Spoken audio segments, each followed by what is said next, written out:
Hey guys, welcome to my newest video for today. For today's video I'm going to be doing my September movie wrap up. So these are all the movies that I watched for the month of September, and basically how I'm going to do this is I'm going to start with the movies that were rewatches, and then I'm going to talk about movies that I saw at the cinema, and then movies that I watched, say, via streaming like on Netflix, or movies that were iTunes rentals. So I'm just going to get straight into it, and I'm just going to quickly go through the movies that were rewatches for me. And for this month, all of these were actually part of franchises, so I'm just going to get straight into it. And the first two that I want to talk about are Man of Steel and Batman v Superman. I started a rewatch of the DC Extended Universe movies because I wanted to rewatch them before Justice League comes out in November. And also because I got the Wonder Woman Blu-ray recently, and I wanted to rewatch these films and then watch Wonder Woman. So I know it's not a popular opinion, but I do actually quite like the DC Extended Universe movies. I don't know, I've just always liked them. Like even you know, Man of Steel and Batman v Superman. I know not a lot of people like them, but you know, I think yeah, I'm just like, you know, I don't mind them. I mean, yeah, they're not the best superhero movies ever, but I will say this, and again, controversial, but I think I prefer Man of Steel to Batman v Superman, because when I rewatched them, I was sort of like, I really do like Man of Steel. I especially like that they actually had Lois Lane, you know, doing, like, investigating and figuring out who Superman actually was. I do actually still really like that aspect of the story. And I also really like Russell Crowe in this as I can't remember the character's name, but obviously Superman's father. But I can't remember the character's name. But yeah, I can see probably why people wouldn't like this, but I think out of these two, I definitely prefer this one. But because I really actually quite enjoyed Batman v Superman when I saw it at the cinema. And then because when this was my first time rewatching it since then, and yeah, I don't think it held up quite as much, but it was, you know, I still liked it. But yeah, it's definitely like some parts of the script are like a bit clunky and that, but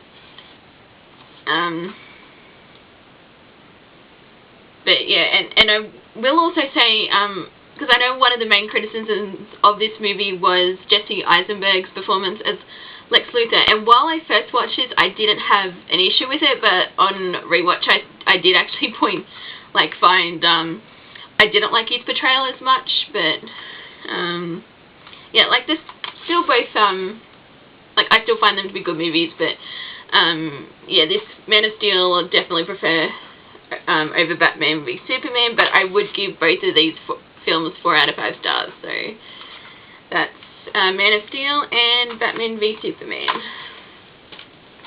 And then I was randomly in the mood to rewatch Guardians of the Galaxy, with I'm recently getting the Blu-ray for the second movie, and so yeah, I rewatched both of them. I love both these movies.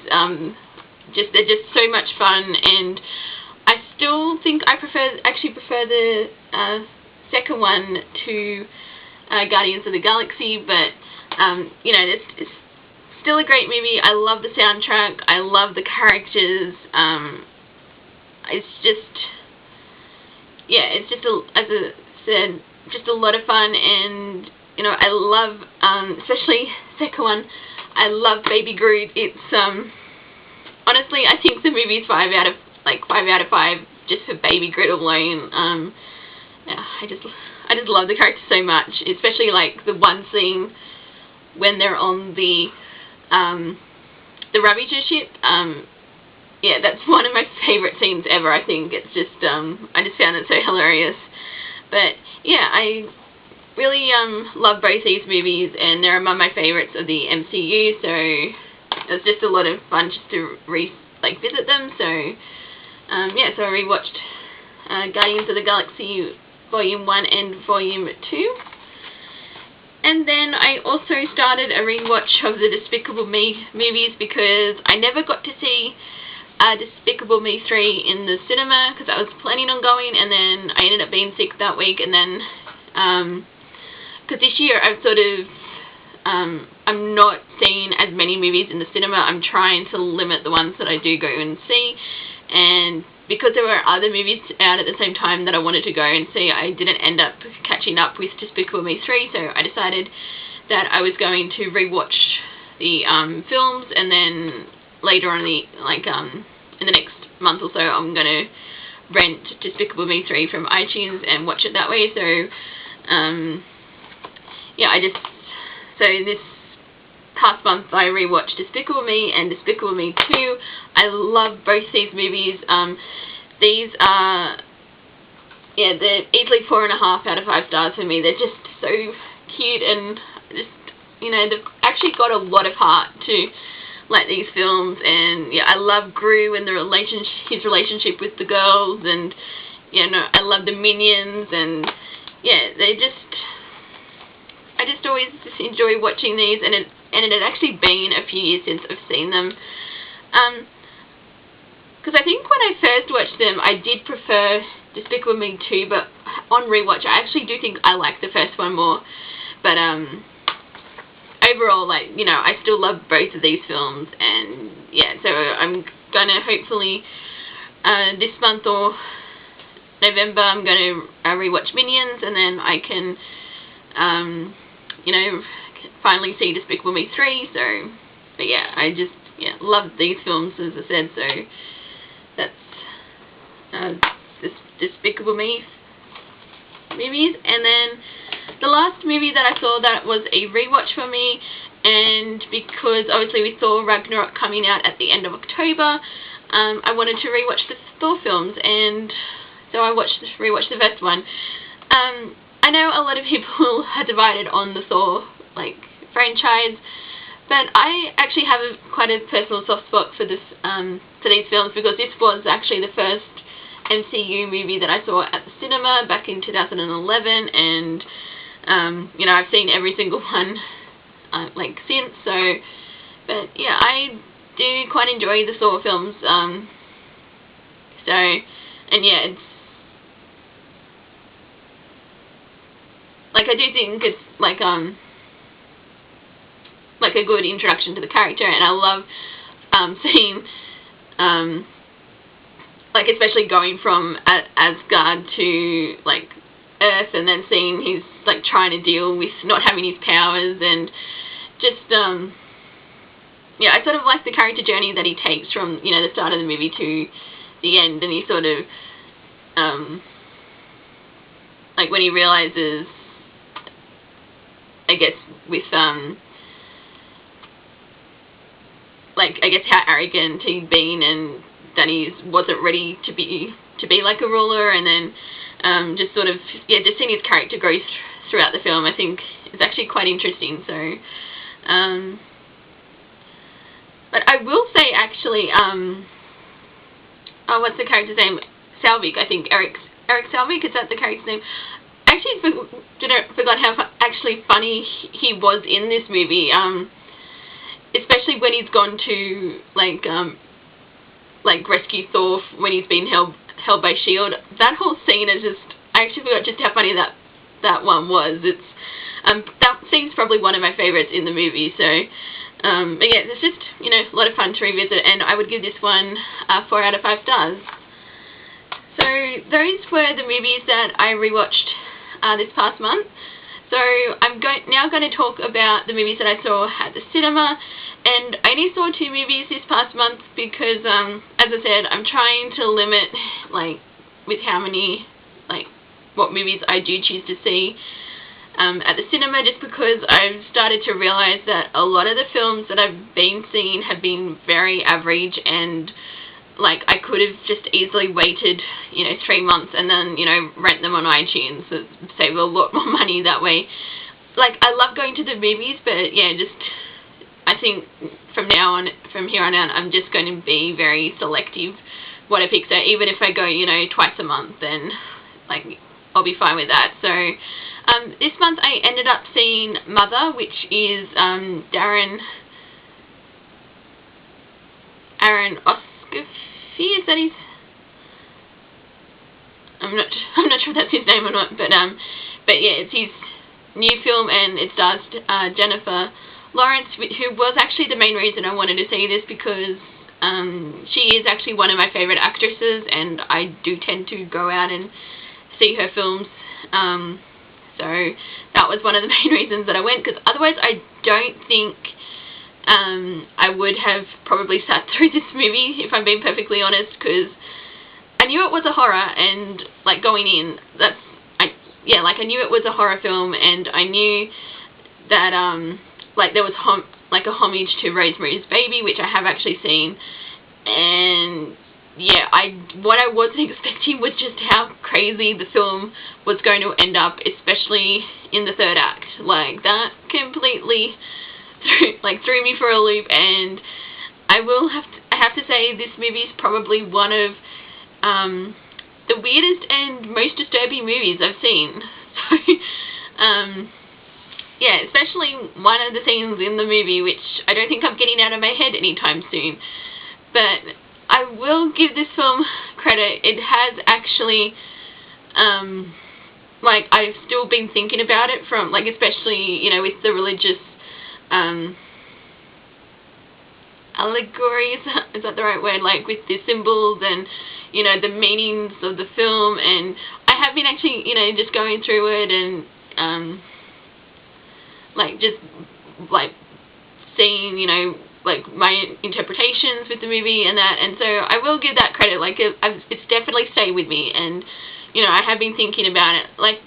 I did like the film. I would probably, I think I need to give it another rewatch, just to fully, understand it, but, yeah, it's definitely not going to be a film for everyone. It's, yeah, I think probably a lot of people are not going to like this, especially during the third act, but, yeah, I did end up, I gave it a 4 out of 5 stars, but I need to, as I said, I probably need to give this another rewatch just to, fully understand this movie, and, yeah, but, I would rewatch it again, just, yeah, but, I think if Jennifer Lawrence hadn't been in it, I doubt I would have gone and seen the movie, so, but, it wasn't,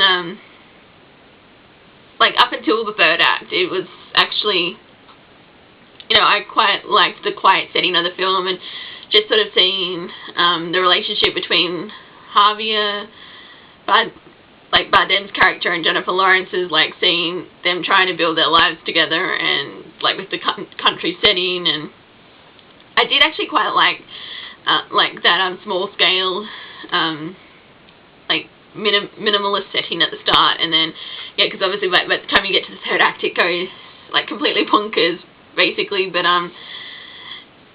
yeah, overall, very different, very interesting film, so, and as I said, I gave it 4 out of 5 stars, so that was Mother.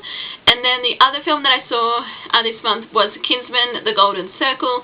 I was actually really looking forward to this one because I loved Kingsman: The Secret Service. Because that was one of my favourites from a couple of years ago when it was released, and because I loved how over the top and self-aware it was, but this one, while I did enjoy it, it just felt very unnecessary, and I think it lacked, yeah, it just sort of lacked the spark that the first one had, and sort of now, after sort of watching this, I think, it could have just very well have left it with the first one, so, because it just sort of felt, some of the plot, I mean, obviously I know it's, the whole point of it's to be very, out there, and, you're not meant to take it seriously, but some of the plot devices used in this just felt very, I think contrived is the best word for it, and, yeah, and I didn't like the villain as much in this one. Like, Samuel L. Jackson, like, he owned his character in the first one. Like, I loved his character in that. And that was, I think, what one of the things was missing from this movie was, a credible villain. Like, I mean, I like Julianne Moore, but I didn't really buy her character. Like,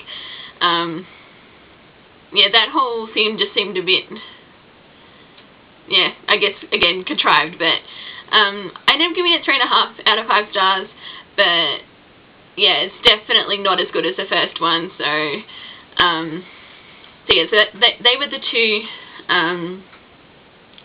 like movies that I saw at the cinema.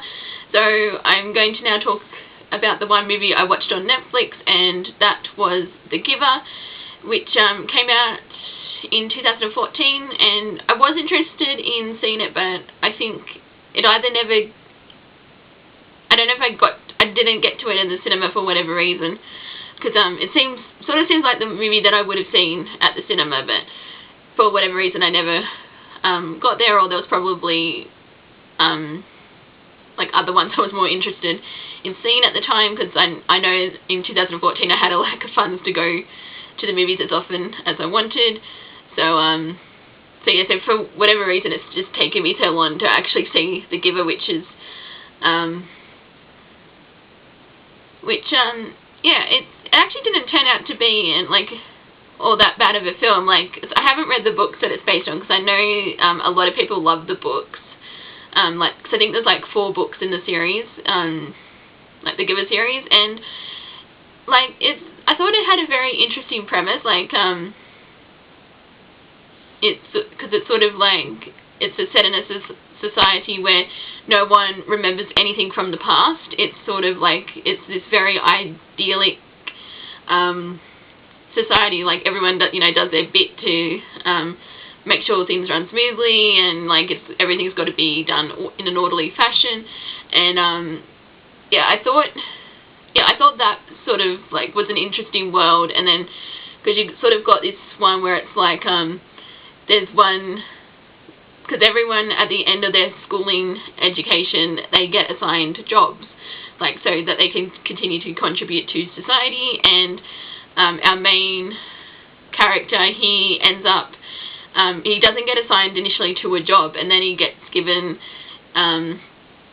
like this really like unique position, and it's like a memory archive, and he basically begins to learn about the world's past, and that these memories have been denied to people. And yeah, I overall actually quite enjoy this.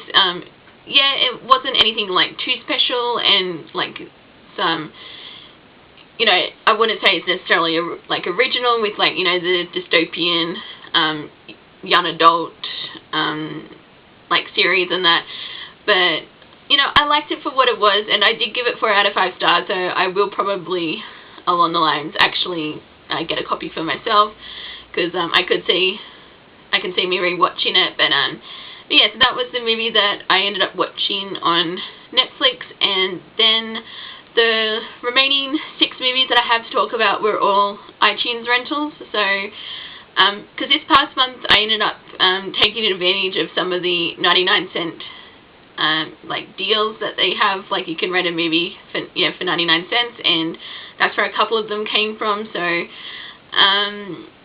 yeah, so basically the first movie that I have to talk about is Personal Shopper, and this is the one with Kristen Stewart. And I know a lot of people don't like her as an actress, but I was actually very pleasantly surprised by her in this movie. I thought she gave a really good performance, like, because it's essentially is about her character, because her character's trying to basically be at peace with herself, because she's lost her twin brother, and she's trying to connect to his spirit, like at this house where they lived. And because like there's this couple who, cause it's basically set in France, and she's trying to move on from Paris, but she doesn't want to move on till she gets a sign from her brother. And yeah, so it's basically her, and then you also see her dealing like with her day-to-day job, because she's, as the title suggests, she's a personal shopper to this celebrity who she doesn't really like, and yeah, it sort of goes on from there, and it's a very quiet film, and again, it's not going to be one for everyone's taste, but I thought this was quite well done. I gave it 4 out of 5 stars, and yeah, it's because as I said, like, I know it's, you know, the popular thing to hate on Kristen Stewart, but I really thought she yeah, she did a fine job with this, and yeah, so if she gets the material to, like, that she can work with, she does really well, I found, because I actually really liked her in The Runaways from quite a few years ago. I liked her in that film, so, but yeah, so that was Personal Shopper. And then probably out of the movies that I've rented this past month, my favourite one is definitely Colossal.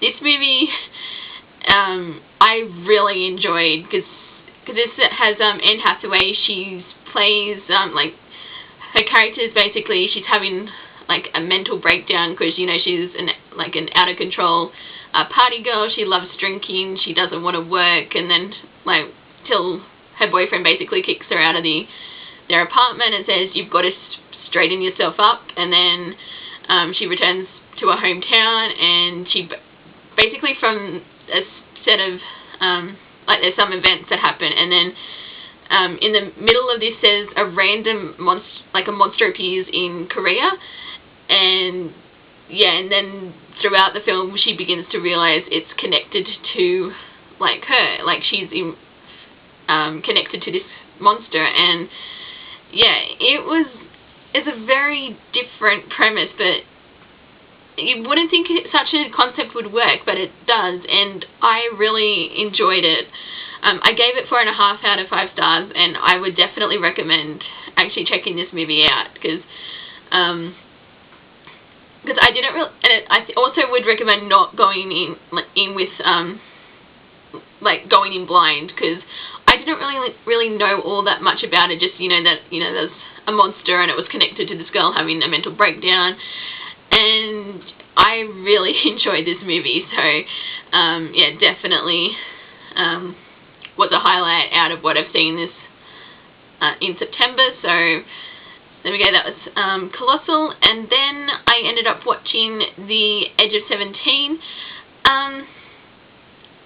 because this was one of the ones that was I got for 99 cents, just to sort of see what it is, because I've heard a lot of great things about this movie, and I did want to see it, but at the same time I'm a bit apprehensive about I guess high school teen movies. I'm not really that interested in this type of genre for whatever reason, but I actually ended up being very pleasantly surprised by this. I thought it was yeah, I think what sort of worked it was I guess there wasn't so much melodrama that normally comes with, like, these high school movies. Like, you've got your different groups, and you've got, you know, the cliques and everything like that. I sort of liked it was a bit more low-key, and it was like more about Hailey Steinfeld's character trying to sort her, like, get her life together, basically, because she feels like so alone, and like she's going through, you know, your typical teenage problems, but she feels like more alone than usual because, like, her best friend, like her only friend, is dating her, like, more popular brother. And yeah, I sort of did like seeing how she, like, was coping with that, and then, like, her interactions with a teacher who is played by Woody Harrelson, who I actually really did like in this movie. Like, his role's quite small, but I did like him in this. And yeah, I ended up giving The Edge of 17 4 out of 5 stars. I did, yeah, as I said, I quite enjoyed this one, so I am glad that I ended up checking it out. Then I watched Live by Night, which was also a 99-cent rental, and again, it's sort of one that I was going to actually check out at the start of the year when it first came out, but I decided for whatever reason not to go see. Well, actually, I think it was because I started hearing mixed, like, negative reviews about it, so I thought I would give it a skip at the cinema. like, I mean, there's nothing, like, super amazing about this film. Like, it's not, you know, the greatest gangster movie of all time, but, for what it was, like, if you want, you know, if you've got a spare couple of hours and you want to watch a, like, a gangster film, like, this would be, like, one you can just sort of put on and watch, and then, like, it's nothing too complicated about it. It's just, you know, this one, there's, like, with Ben Affleck's character, who is basically at the start of the movie, because he's the son of, like, a high-ranking police officer, and then he's basically, like, he's involved in petty crime, and he gets sent to jail, and then he ends up crossing, like, the wrong person off, and it sort of goes from there, because he ends up, you know, making his way through the ranks, and then it sort of turns into, like, race relations, and, you know, with the KKK, and so I thought that was actually, it was quite a different, like, with that aspect, I was actually, like, wasn't expecting, so that was sort of interesting to see, and, yeah, like, I mean, as I said, not, you know, the greatest gangster film ever, but, I did like this, and I gave it 3.5 out of 5 stars, so yeah, so it's probably worth, like, you know, giving it, like, checking it out, so, yeah, so that was Live by Night, and then I ended up watching Free Fire, which is one that I had been wanting to see, but, like, because I've been hearing, like, really good things about it, but,